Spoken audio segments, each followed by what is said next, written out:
If consistency has ever felt like a personal failure instead of a season, this episode is for you because today is not about discipline. It's about sustainability, especially in motherhood and postpartum. And the reason I can have this conversation honestly is because the person I am here with today isn't just a guest. He has been my coach through it all. This episode is officially sponsored by Alec and Nutrition Collaborative, not because he asked, but because his approach is the reason I never quit. So Alec, welcome to the show. I'm geeked. I hope that we can keep this an appropriate length, but Yes. I want to know all the things, who you are, what you do, who you work with, and your philosophy. Oh, Thank you so much, Kendra. Wow, that was awesome. Definitely hyping me up. And I definitely am just grateful for the opportunity to be here.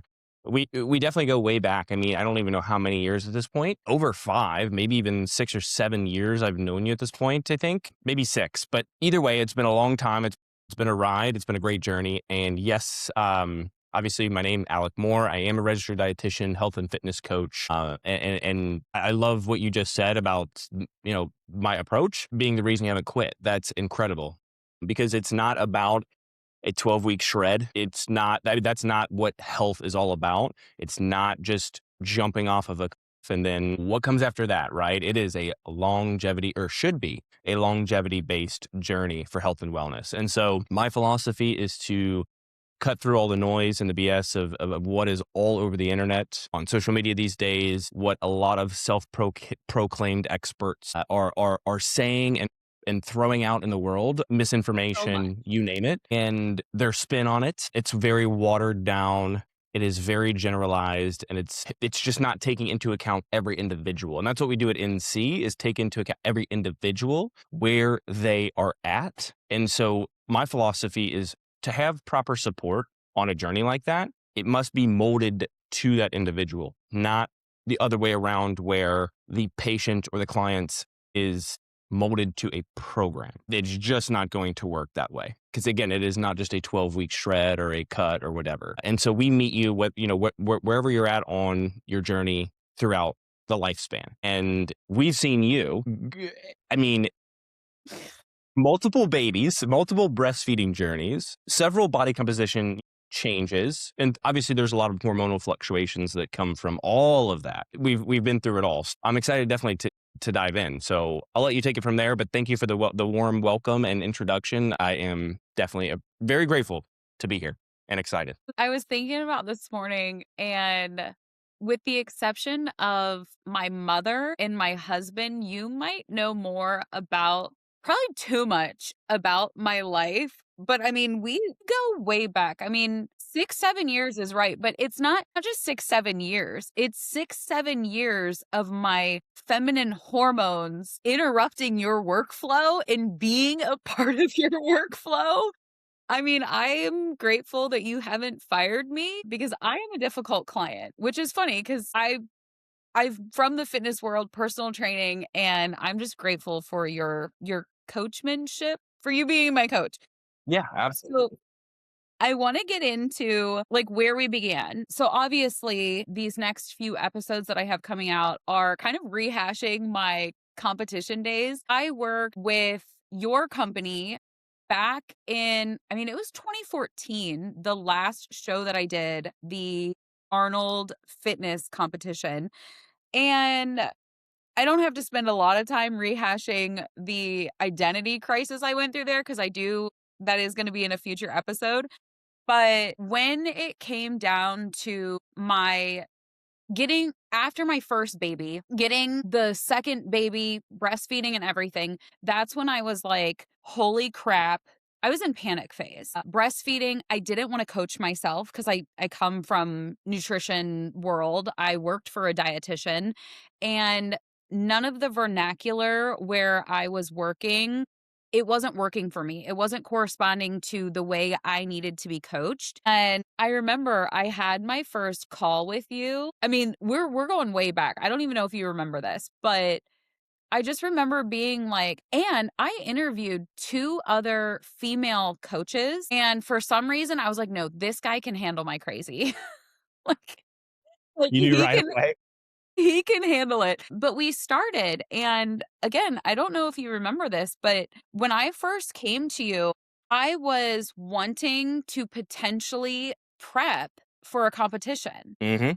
Yep. And I think we got like 6 or 8 weeks in and it was going well. And I remember I think I put it in my check-in. I was like, "Alec, you're gonna think I'm nuts, but we're not prepping for a competition anymore. I'm gonna be a surrogate, Yeah. and you have to help me prep to have a baby." And yeah, so immediately I was like, just a complete 180, right? I was like, Okay, that's going to change our approach a little bit, and that definitely speaks to I guess, the adaptability of what we can do at NC.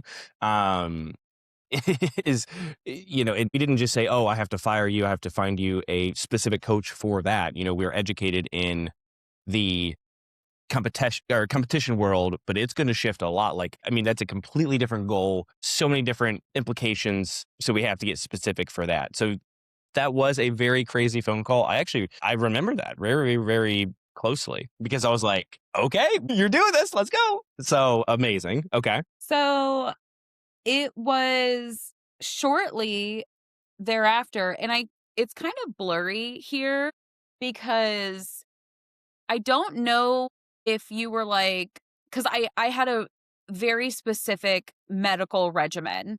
I had 5 or 6 different injections with estrogen. I don't even remember what they were called now at this point because it was so long ago, but I can't remember if we paused for a minute or if we were just doing check-ins, but I remember I had a miscarriage, and Mm.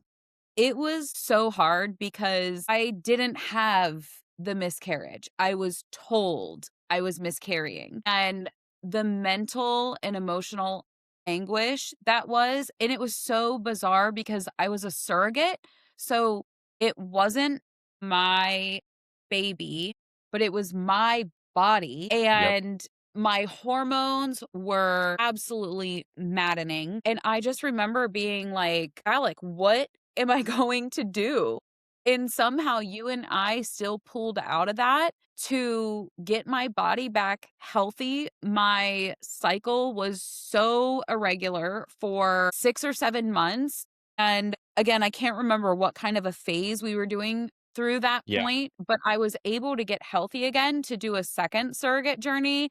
And then obviously that worked. We birthed the Thanks. baby.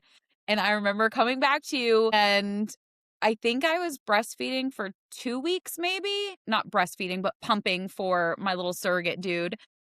Hmm. But I remember that's when I was in panic mode. I was like, "Alec, I need this weight off now," because I didn't have a baby. Hmm. And my husband was like, "Okay, it's time for me to have my wife back." Yeah.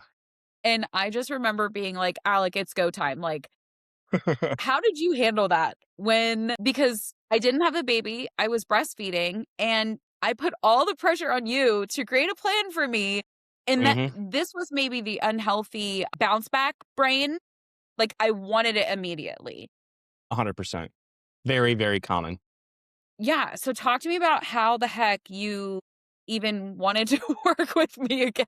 Well, first off, I like those cases where it's through the lifespan. It's not just like, hey, I want you to go diet for 12 weeks and get shredded. Like that had meaning to it. You were a surrogate. This is someone else's family is involved now. Like this excites me when there's more responsibility and more impact on that level. And I think that's really powerful. So, and plus I just knew you from prior. So I knew like what your goals were before all of that. And so it's not like those goals just like go away.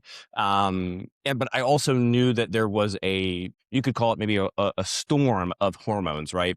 Postpartum, Yeah. a storm is probably putting it lightly, but a storm of hormones that we just had to sift through. And so it wasn't any magical things that I did or anything. It was really just nourishment, great hydration, management of emotions, and obviously I'm not a psychologist or a therapist or anything like that, but You just are? through in a way, but through nutrition and through habits and through lifestyle. So that's where it stemmed from. It didn't stem from, oh, take these, magical supplements or, I'm going to put you on this special plan. Like it was sufficiency in nourishment, sufficiency in protein and direction. giving you direction when things were you can't make sense of direction in your own self in that moment. And I've got a lot of other postpartum moms who really want that weight off immediately as well.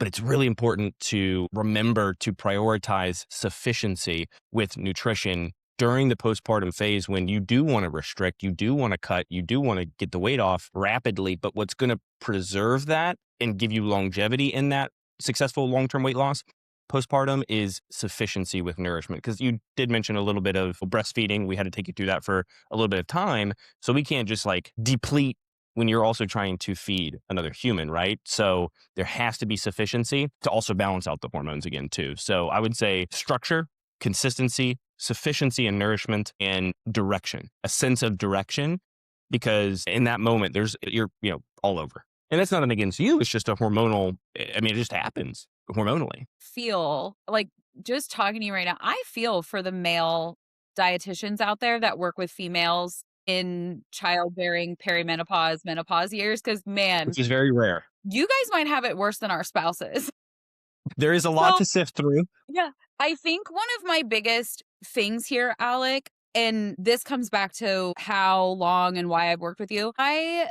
The biggest thing is I chose to work with you because I needed you to help me hone in what was best for my body, not give me a 10-week or a 12-week diet. Yeah. I knew that I couldn't be sprinting, restricting, because I was feeding a child with my body. So I knew what I wanted to do, but I also knew what the right thing to do was. And I trusted you to keep me from sprinting my brains out.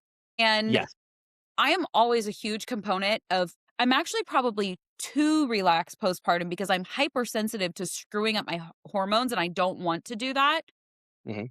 But that's why I wanted to work with you as a dietitian, because like you noted, there's a ton of influencers out there. There's a ton of nutrition coaches out there. In the past, when I was competing, I worked with a bodybuilder coach who had me on a 1,200 calorie diet, sprinting 2-a-days and heavy lifting, and then 24 years old, find out I'm hypothyroid. Yep. So my extreme dieting created now a lifelong reliance on a medication. Now, I might have some genetic stuff there too, but I have to Certainly. say extreme dieting for 3 years had to have something to do with that. You have that 100% correct. Yeah. Dieting induced, extreme dieting induced autoimmune, such as Hashimoto's, hypothyroidism, 100%. And you can also, I mean, I don't want to talk too much about bodybuilding competitions because that's not really the moral of like this story here, but it is a part of it. So we can talk about it, I guess. You don't have to also go to that extreme of, sprinting twice a day or was it twice a week or twice a day or what was Bro, it? I was doing 2-a-days. Yeah, that it's running on fumes at that point, right? Just to get a better placing on stage, which deep into the bodybuilding space, that is a thing. But there's got to be a way to go in it and come out of it and not be stuck in it and deprive and deplete the way that does on an extreme level. Yeah, and I'm glad that you noted on that. So, I'm a huge fan of competitions, Hmm. generally speaking, and, like, I'm not saying I'll never do it again. Like, I loved that. Those were some of the best days of my life, getting on stage and doing the makeup and the hair and the rhinestones. But back in the day, 2010, every bodybuilding coach was a nutrition coach with young females getting on stage and overtraining their bodies. I I hear the sentiment you're saying. There's absolutely a healthier way to go about it now, to where you're getting on stage to highlight not an unhealthy, competitive, athletic, like wrestlers that sit in a sauna for 4 days to cut weight. Like, that's how it used to be. Yeah. And some people still do that, but there is a healthier way to do it. But by all means, let's just say I'm not doing a competition. I'm down 13 pounds in how many weeks? How many, do you know? Three and a half 10 or months? I would say at least it's 12, but it's not more than 16. And I I'm think down it's like, 13 pounds. yeah, And I have been less than 80% consistent, but it's still working. exactly. So And it averaged anyway, out. So yeah, 1 pound per week. So yeah, I want to emphasize that I have gone through many seasons with my body. And because of that, my nutrition has had to change through those seasons. And you have helped guide where my focus needs to be, whether it's restricting or eating more or having a no tracked day or a big push, bigger lifts. Like I know that's something we've been working on the last couple weeks. So Yes. that's Taking your in own summary. self-bias out of the Yeah, equation. And right. that's that is, I think why we have coaches in the first place, sure. Obviously, yes, I at a higher level as a dietitian, yes, but I think the biggest thing there is taking that individual out of their self-bias and curating that path forward and showing that direction. And like, okay, no, we don't have to go do 20,000 steps a day. You're going to be okay. We can do this. See, like I can point you in the direction and make things make sense on that trajectory that you're on, take that bias out of the equation. It's what I do every day, all day, sifting through people's self bias on, well, I should be doing this, or Stacy down the street is doing X, Y, Z, or Billy on the like, for that individual, sifting through their own self bias and putting them on that direction, forward and Yeah, upward. that's such a great point. So I want to rehash here what we've been through because anybody that has watched, and if you haven't, go back episodes 1 and 2. And Alec, I don't even know if I've said this to you yet. 53.33333% of the last decade, I have been pregnant, breastfeeding 3 babies, a surrogate included. So 53.333% of the last decade. I've been pregnant, breastfeeding, IVF, the whole 9 Yeah. yards. Yeah. And I am probably, I think before competition or during my peak of competition, I was 118 pounds. That was my lowest stage weight. But now I'm sitting at one. Let's go. I think, I think if I get down maybe 10 more pounds, I will look better, stronger, leaner than I did at my stage weight, my last show. And I will Hmm. prove that because I have pictures every Friday Huh? and I will Yes. get that out there. So, I want to go through a couple of these stages and dive in a little bit more on how you shifted our plan through those phases. Absolutely. Okay. So the first one was ugh, the surrogacy miscarriage. Hmm. My appetite cravings, I mean, that was a whole ordeal. But in that season, what was your approach? Because I know we focused on healing. I remember doing a lot of low impact yoga because honestly, the miscarriage took 6 weeks. Yeah. Like my body I didn't have to have a DNC or anything, just totally a hard time. But when the hormones and everything like that is happening, what do you recall being the biggest recommendation for me during that time? Less is more. 3 words.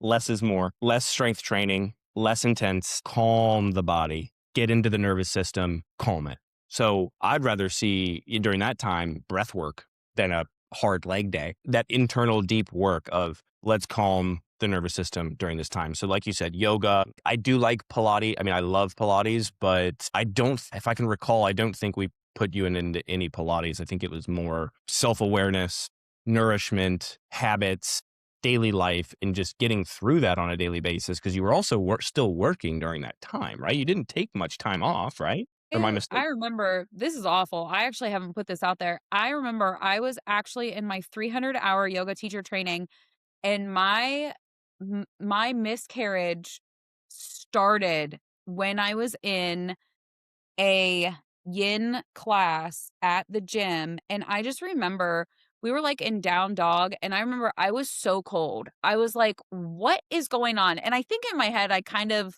knew what might be going on, but I just remember being like, "Something is not right."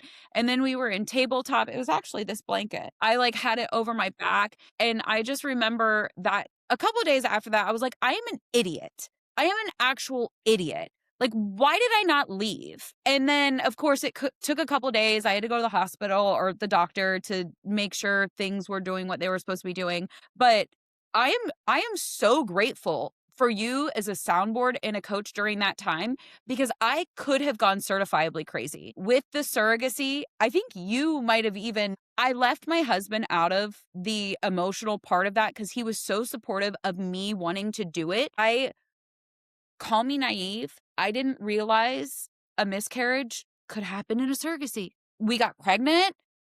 Mhm. It was like completely over my head and I was not prepared for it. I didn't know how to respond to it. I didn't believe it. I was afraid to stop taking my injections because I hadn't passed anything. Nothing happened. I still felt pregnant. But to your point, and maybe that's why I was able to recover, is because I didn't. And I mean, I was really fluffy. Like those IVF meds, I mean, you turn into a bloated hot mess some Oh, yeah. days. I Feel had like a water knots. balloon. Yeah, I had knots in both of my, like, upper butt cheeks from where I'd been taking the shots every day. That took I think it was 6 months before, God bless my husband, he goes, "Well, is this it?" And I'm like, "Is what?" And he goes, "Well, we did all that. Are you gonna try again?"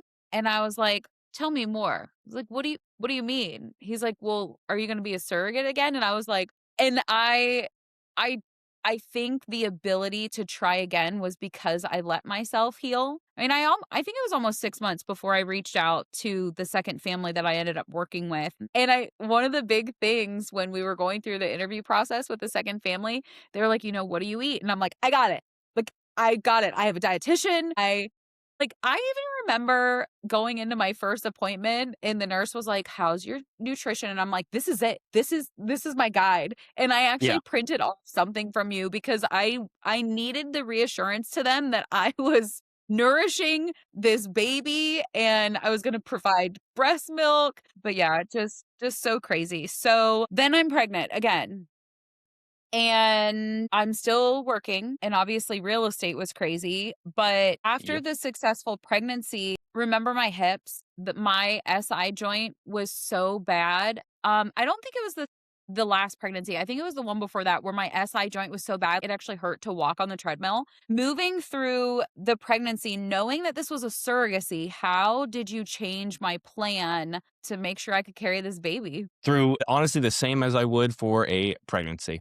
Uh, I mean, because that's what it is at the end of the day. But working through, I think the biggest thing is finding the right foods that suited you well, that also met your needs for developing a fetus. Because a lot of smell the aroma of the food or scent of the food and don't want to hurl because that you're triggered by your senses so much when pregnant, especially in the first trimester. So we had to sift through that, but I think once we got over that first trimester hump, I think it started to improve with like morning sickness. If I'm remembering right, this was obviously years ago still at this point, which is just crazy. But yeah, trying to fight against what it was trying to fight with us when it comes to not having or not having an appetite at all or lack of appetite. Sometimes cravings too, obviously, like random weird cravings. But I think that starts to come in more of like the second, third trimester because the first trimester is usually like, I feel terrible, waking up feeling terrible, going to sleep feeling terrible. We still need the same nourishment. So trying to find that more bland diet, maybe more liquid based to just get the consumption in versus saying, well, I guess I'm not eating today. Well, that's not going to support fetal development at all. So I think it was a lot of that. A lot of that. You just triggered me about the morning sickness because I remember, I don't know if it was, I can't remember how we do our check-ins before because now they're in the app and it's just easy. But I think you had Google Yeah. Drives and like doing Loom Yes. videos. But I Yep. just remember in one of them, you asked how I was adhering to the nutrition strategy. And I just like laughed because I was like, dude, I had the kind of morning sickness that wasn't puking. It was just like, or 2 to 3 hours, and I wish I could have puked, but I just remember being like, "Alec, there's no way I'm eating this morning." Yes. And I just remember looking at your reports and being like, "Yeah, we really need to try more bland foods or get something down," and I'm like, "Yeah, no, this is not Nothing. happening." Yeah. Nothing at all. But I also feel like you met me where I was, and you still kept reiterating what needed to happen, and eventually my morning sickness went away, and I got back into and let me put out there, I am very, very blessed because my pregnancies were easy. Mhm. I I know several friends that have that. What's that condition where you're just constantly vomiting with pregnancy? Constantly pregnancy.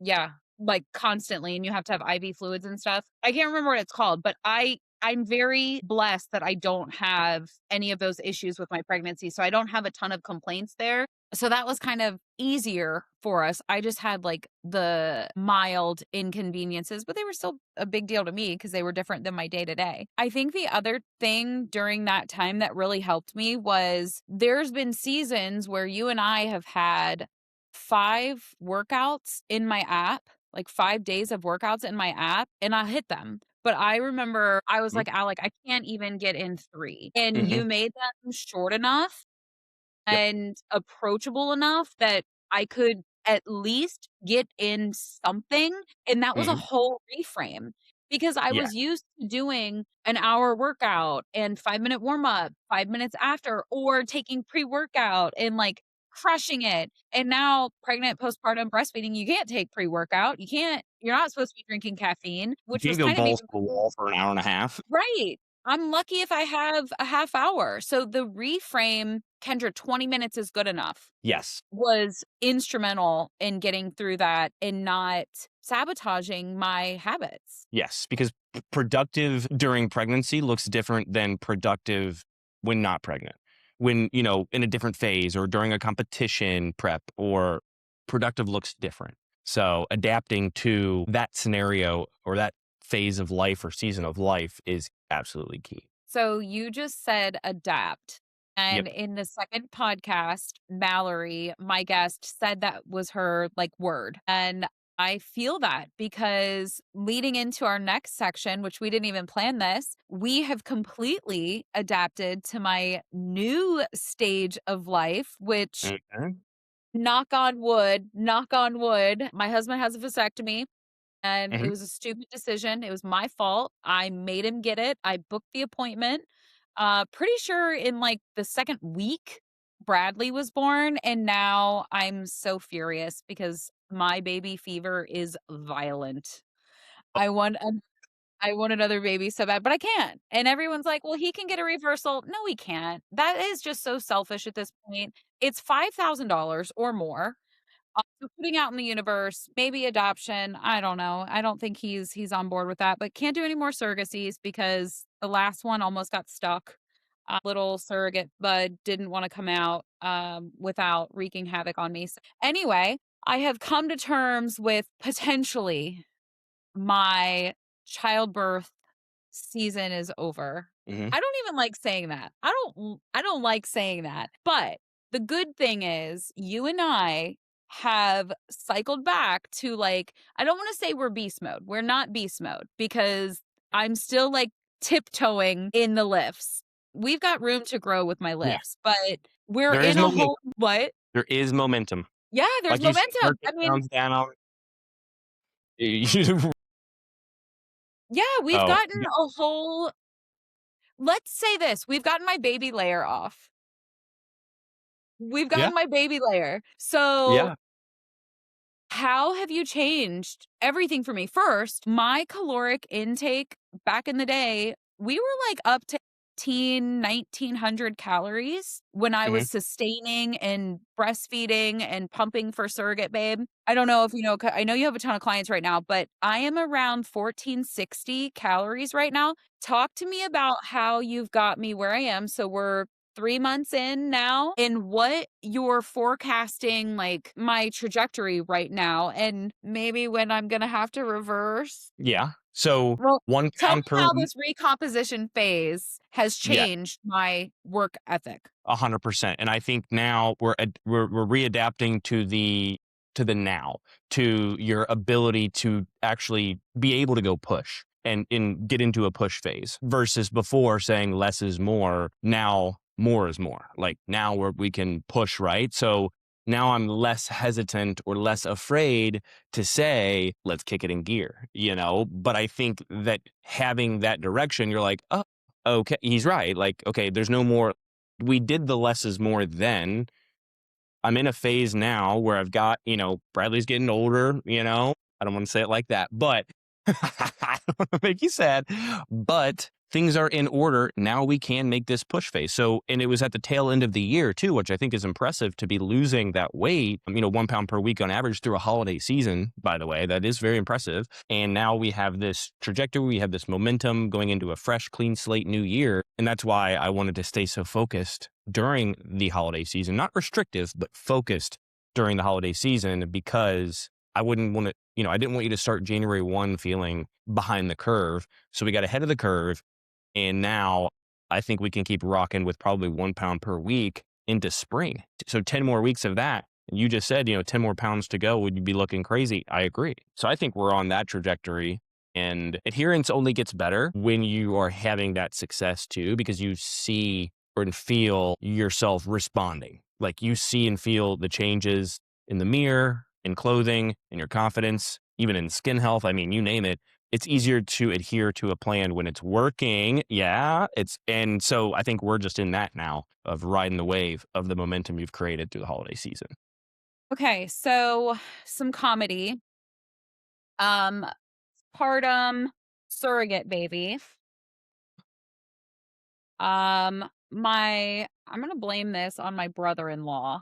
My local brother-in-law, he has an extensive, you're gonna hear where I'm going with this, bourbon collection. Okay. When he and my husband hang out, it's all about the bourbon. And I remember you and I had a stint where I just couldn't stop. Like every day, it was a nightcap.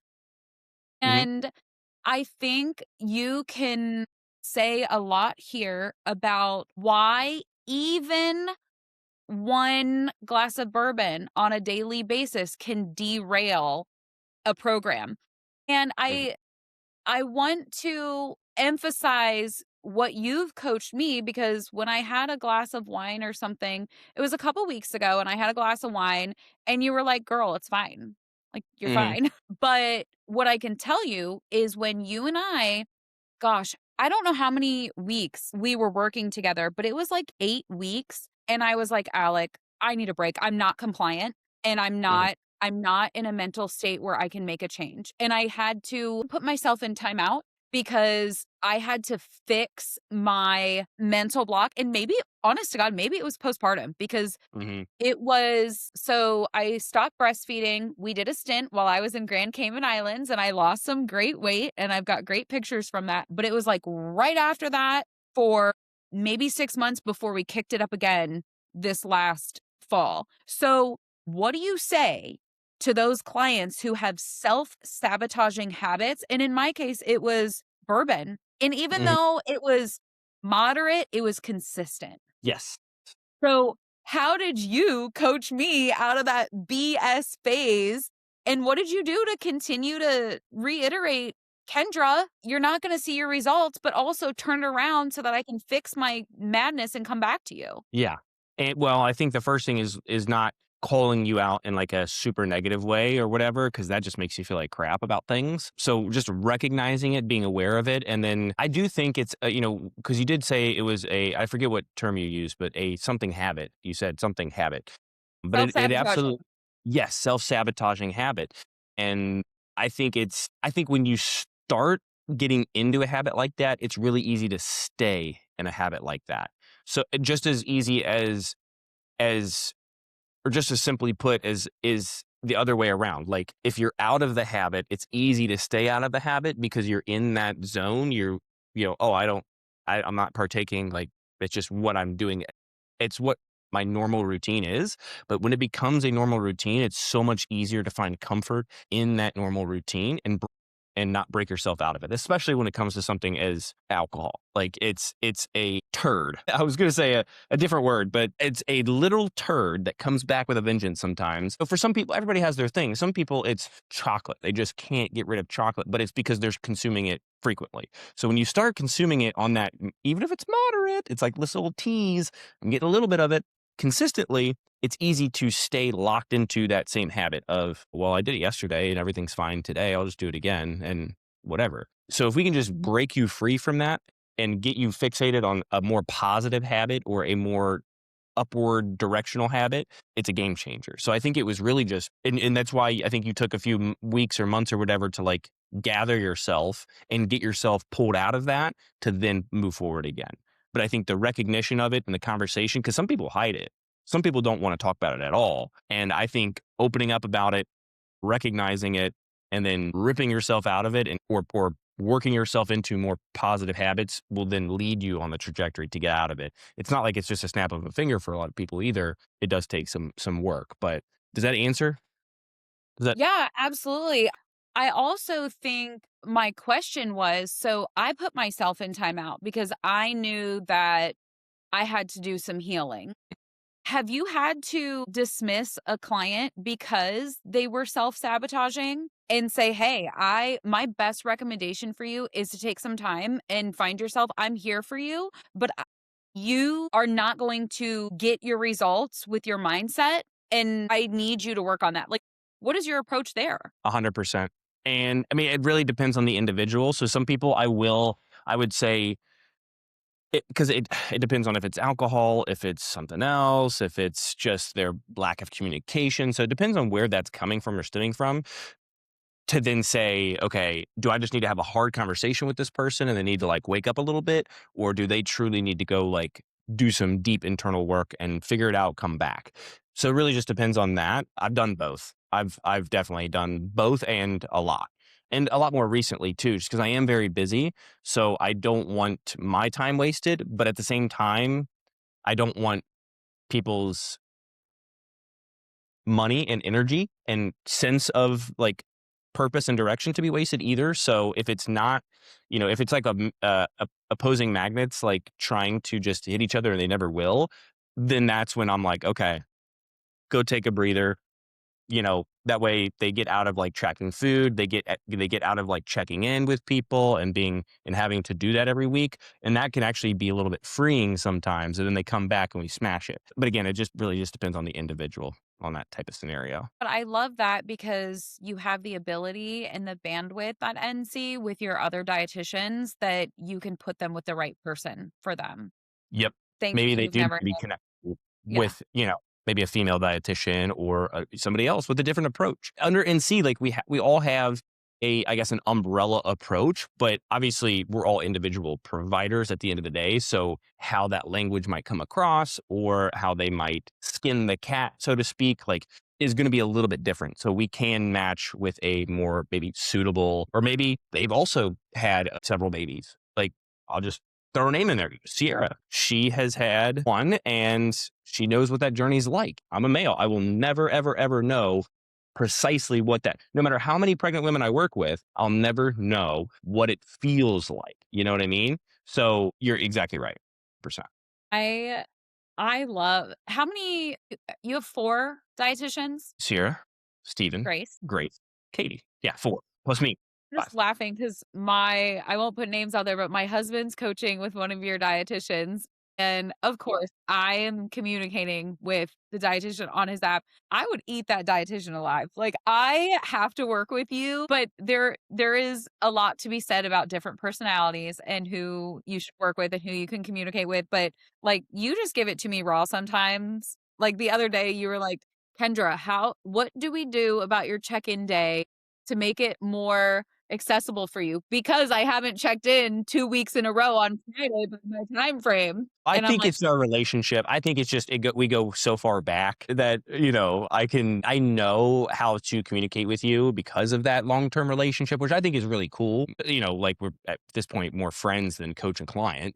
So I think that has a lot to do with it. But you're exactly right. Like it, some people need a little bit more of a push. Some people need a little bit more gentle. Like so that adaptability or that I guess like specificity in a coach, or a dietitian, matters absolutely.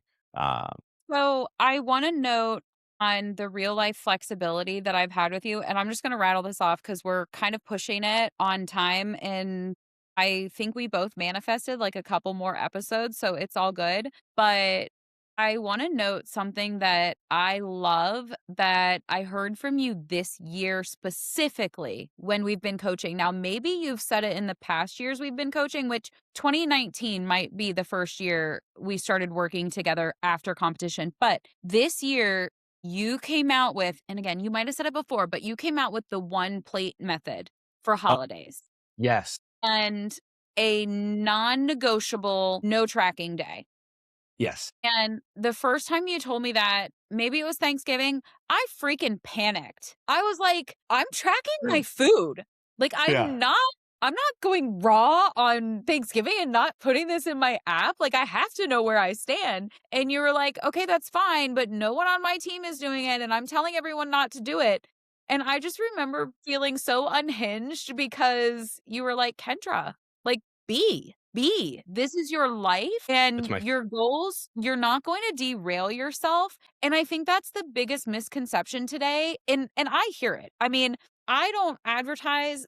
I don't put out there anymore that I'm a nutritionist. Obviously, I'm not a dietitian. Anytime I practice, I well, was under a dietitian, but yeah. I don't put advice out there because there's just so much noise. And people in my circle are like, "Oh, I'm intermittent fasting and I'm cutting gluten and all this." And I'm thinking to myself, sustainability. Mhm. Whatever method you're doing has to be sustainable. And Yep. at the end of the day, if you're consistent with your sustainable habit, you will see results. And I think that's what you have pounded into my brain that I mean, I don't know if you looked at my food log or my check-in because I did do it this morning, but they had these freaking butter croissants at work yesterday and I just blindly ate it. It was 360 calories. Again, I'm not worried about calories, but the carbs are so high, the fat was so high. I'm not worried about that either, but in my whole day picture, I went way over. Now, I'm bloated, on it's that time of the month, so it might have all been related, but I'm not gonna die, and in fact, That I'm you not won't. worried about making it up. I know that you're not gonna make me sprint tonight, although I wrote in my check-in, I need a sweat. I have a sweating issue. Is that because of my thyroid? Love sweating, Kendra. No, No, no, no. I I don't love sweat. I don't you sweat. don't sweat. No, it Interesting. makes me angry. So I asked you in my check-in this morning, I need to sweat. Like whether I need to triple up my water and go sprint on the treadmill, I need to feel a Yeah. sweat set. That's actually really good that you said that. I think a sauna would be good because I think I want one so bad, Kendra. So I'm a I love sweating, and so you don't necessarily have to go abuse your body to get to that sweat level. Let's just crank up the heat, right? So there's a difference between knowing when to that you need exercise, and that's not to combat what you did yesterday or like counteract what you. I think that's a huge problem in the world, especially nowadays when everybody's trying to be like fit and skinny, whatever. Like they think like you hear it all the time. Oh, it's like 150 calories of a cookie. I guess I'll just have to do 15 extra minutes of cardio. It's like, that is not how we should be viewing all of this, the ins and the outs or the inputs and the outputs. But I think it's important to know like when you are in need of a workout and a good training and cardio session versus, well, I just need to like sweat. I feel, puffy. I feel swollen from, maybe it's high sodium or maybe it's menstrual cycle or whatever. Like we just need to sweat a little bit. So sauna might be good I'll versus have to joining sneak that up. sprinting with a hoodie on in a trash bag or whatever. My husband's gonna come home and be like, "What in the heck are you doing?" Okay, so I want you to speak on we can use me as an example. So back in the day when I was competing, I literally had a spreadsheet meal plan. And I ate it every day, the same food every single day for 12 weeks. And every Friday, I would see 1 pound, 1 pound, 1 pound, and it would always go like this. Now, and I might be able to add it to this video later, but now I'm like, it's still on average on a downward trajectory. So, what do you have to say to the people out there that are like, I'm up 2 pounds today? Mhm. Because Oh, I I know hear what it. I say. So then how do you tell people your weight is not going to go down every single day? If you Yeah. didn't poop the same amount, if you didn't pee the same amount, if you didn't intake the same amount of fluids, the same carbohydrates, you hold water differently, you Mhm. sweat differently. Mhm. What do you say to that? Stress levels are different. I look at a weekly average. It's huge. So when you start looking at your weeks as 7 days and you take the averages, you understand things a little bit differently versus just expecting a linear reduction in weight. Because that linear reduction in weight, if you are straight down every single day, that's literally malnutrition. Like if your body's not going through some fluctuations, like normalized fluctuations, that's a scary sign. And a likelihood is definitely increased that rebound is going to be even more aggressive.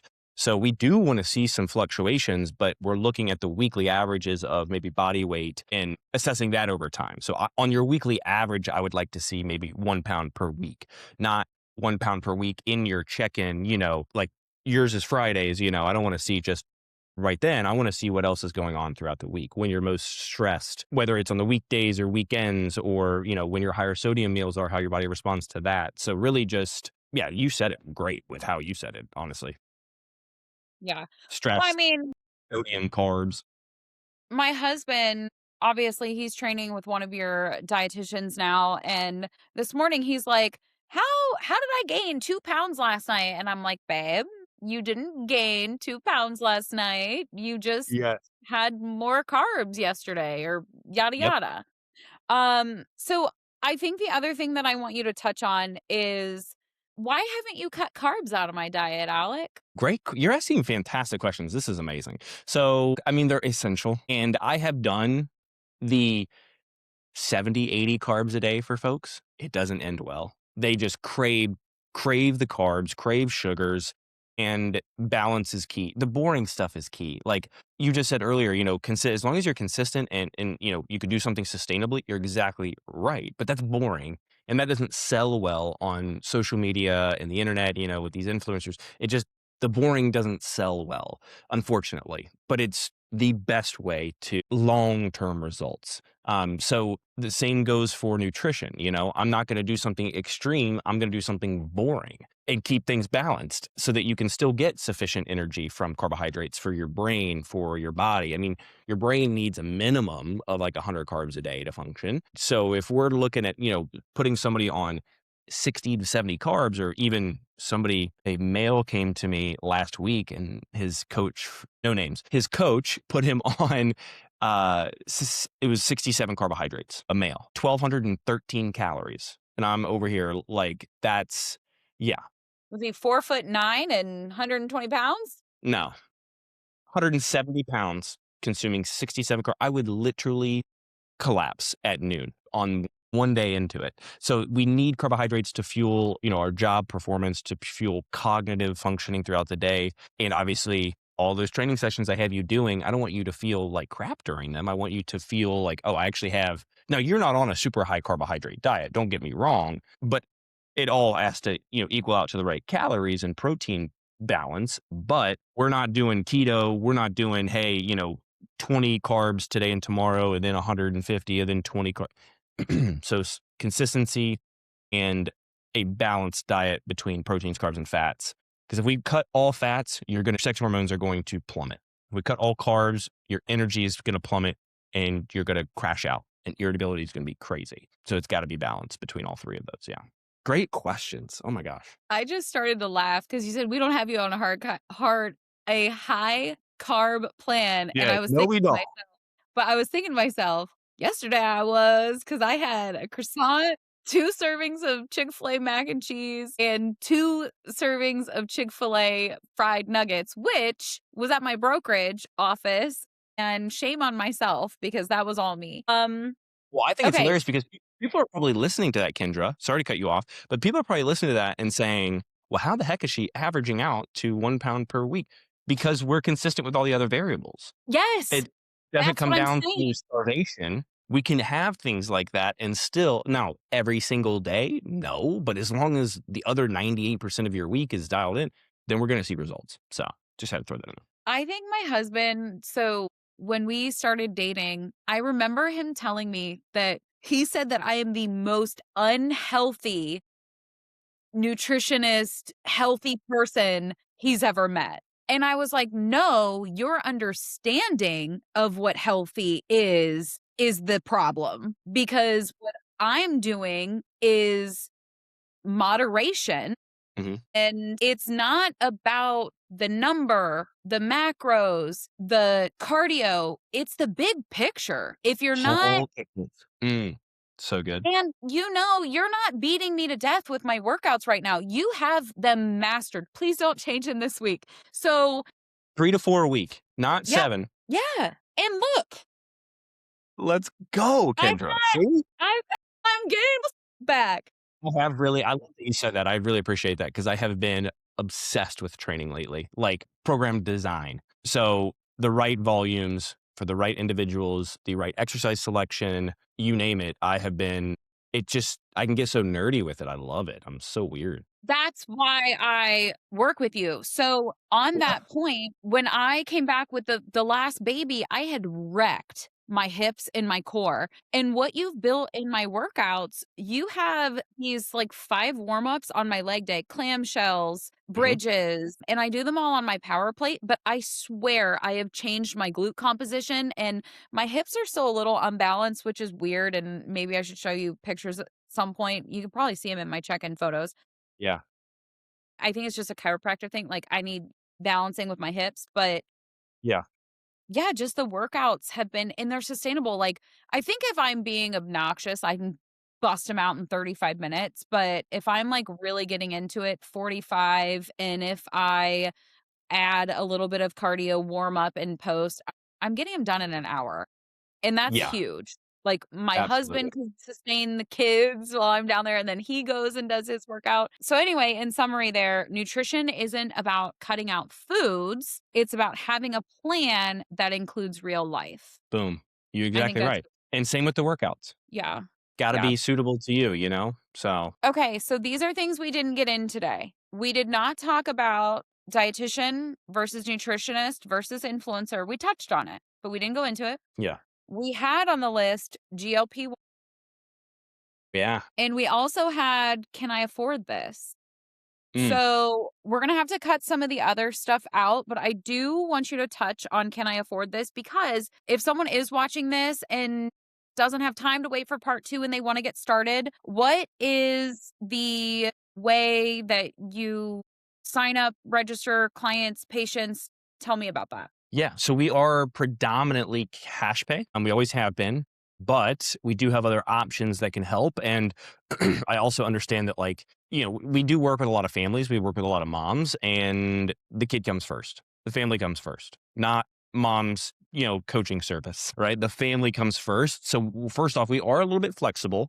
I've had business coaches tell me that's silly, but I think it's been respectable and respected to be flexible. I think you can create better, true long term transformations with that and real connections with people versus just putting up this big barrier of, we can't be flexible. This is it. Like, I want to change people's lives, not just make X amount per person. So there's that. We are flexible and cash pay, but we also have other ways of doing it. We have HSA, FSA, which is huge. As of late, I mean, I don't have the statistics or the numbers, but it has been a big help for getting patients and clients support. Completely covered by, HSA and FSA. And then others, we do have an insurance expansion right now with one of our dietitians, Steven. He does accept insurance as a provider, an individual provider. There was some feedback there. But then now we are actively this year getting a group NPI with NC for insurance so we can all start to take it. So that's a very exciting thing for 2026. But yeah, flexibility with cash pay. We have HSA, FSA, and then we have our insurance expansion. And then if you do pay for packages in full, we also give a discount for that. So my goal is to get you to your results without financially being a burden. That's where, like, I try to be a little bit, I don't say, I guess, fluid and not super firm because I want to get people the results, but I understand that not everybody makes tons of money in this horrible economy we're in. That's a whole different topic. But that's what's really important to me is not being a financial burden, but getting people healthy. And so we do have other ways of getting through it. Love that. And I just wanted to emphasize how important that was because here's the thing. I am a girl's girl. I do Botox, I get my hair done, and I like to have my nails done. I skipped getting my hair done. If you look back a couple videos ago, my roots are tragic. They're like long.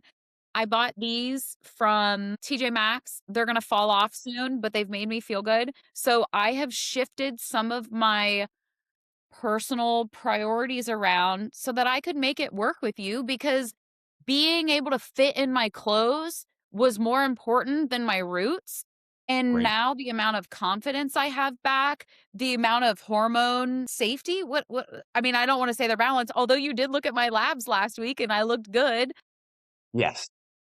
I just think that there are some people that need to come to terms with what daily habits are they spending money on that they can restructure to put themselves first by working with you. That's what I did. That's what worked for That's me. actually a very good point that I didn't mention. I just talked about all the other stuff, but that is a really good point. Is a reframe and like actually understanding where your money is going on a monthly basis. I've been in the coaching game for 8 years now, almost, which is crazy. But I think people always use the Starbucks example, but I think it goes beyond just like a coffee, a $5 to $10 coffee a day. I think people, will go out to, those without kids or whatever, they'll easily spend a couple $100 a month on stuff that does not serve them.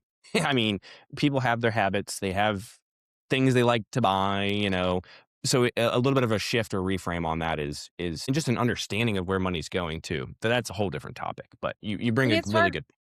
I I will not buy coffee. Like, I make Yeah. a pot a day. I had some mushroom coffee today because my friend Kevin gave me a sample of it. Yeah. But I will not buy Starbucks because, excuse me, it just does not fit in my budget. I've got other things that I need to dedicate that to. Okay, so Alec, bring it home for us just for moms, because that's kind of where we've gone on this one today. What your, let's say, three pieces of advice for our listeners? Number one, straight to the top of my or at the top of my mind, it's okay to be a mom, love your family, care for your family, but still prioritize yourself. I don't think that you have to give up yourself for your family because you can give back to your family so much more when you're filling your own cup up first with health, vitality, energy, you name it. You don't have to suffer. And I think the last generation or two generations ago really that was, I think, an issue. I don't want to get too deep into this with, you know, my personal life situations and upbringing and stuff, but I think typically moms drive themselves into the ground to provide for their family, and it's so respectable, and that's what makes moms great to a point, but it shouldn't be a detriment to them at the same time. So that's number one for me is understanding as a mom that you don't have to give up yourself for your family. You can prioritize yourself. You can be a strong mom. You can be a healthy mom, and you deserve to be. So that's number one for me. It's powerful. I don't even know if I have a number two because that's like everything for me. That was a good one. But other than that, I would say finding the right people in your environment and the ones that support that and support you and not just say, oh, this is just how it is. You just got to be a mom. You got to suffer through it. That give you that confirmation bias in the wrong direction. So environment and social support is huge. And then a third, not doing what everybody else is doing. Do what's right for you and what works for you and what's sustainable and balanced for you and find that work. Take some time to find that and not what, Brittany from social media or Brittany who has 1.5 million Instagram followers, but doesn't have any kids is telling you to do. And sure, I don't have any kids either. And sure, I post a lot on social media, but I also work with a lot of moms directly. And, so finding the social support, understanding it's okay to prioritize yourself 100%. And that last one of do what is sustainable for you, not anyone else. Those are so good. So good. So good. It's so All right, important. Alec, we're gonna have to do this again because we didn't get through all of our stuff. So Yes. Yes. And I that am was grateful for you. a little over an hour. I could have Yeah, been here all day. yeah. Okay, real quick, how do people get in touch with you? And yeah, I'm gonna have the link below in the show notes. But what's the best way for them to apply for coaching? Absolutely. So, well, first off, thank you for having me again. This has been a great conversation. It just lets me actually take a moment out of the chaos to really sit down and understand the impact that we are making. So that really means a lot. So thank you for that and for the opportunity to be here. Thank you so much. And then I would say either Instagram for me individually would be Alec the Dietitian or at Alec the Dietitian on Instagram, but we do have our website that has lots more information on there when it comes to our services and how to get in touch with us and all of that. And that's www.nutritioncollab.com. So either of those two, and you can even find the website from my social media, my Instagram. So either of those works great, and you'll find some links through all of that. Alec, thank you so much. We'll be back for another episode. So I will thank you so definitely be much. ready for a sequel. Thank you. All right. This is Kendra signing off. All God's grace. Bye, Alec. Bye bye. Take care.